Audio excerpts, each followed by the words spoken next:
So dit is maar net. Die Here is groot en ek sing van sy goedheid en sy grootheid. Hoe vind u die bedryf? Die gospel is eintlik maar hier by ons is die mense hulle is nog nie so gedissiplineerd nie. So baie ek praat nou uit ondervinding van myself. Die jonger mense kan miskien die jonger talent kan miskien 'n ander storie nou praat want hulle force hulle is away.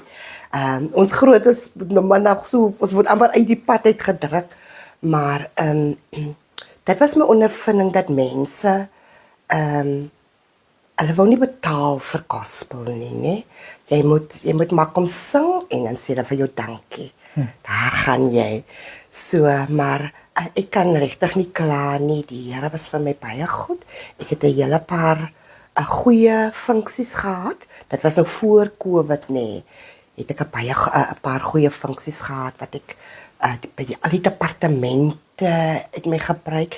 Ek was as ek nou moet sê uit die kerk uit vanaf praise and worship was ek tot in die parlement gewees. Ek het al by die parlement ook gesing.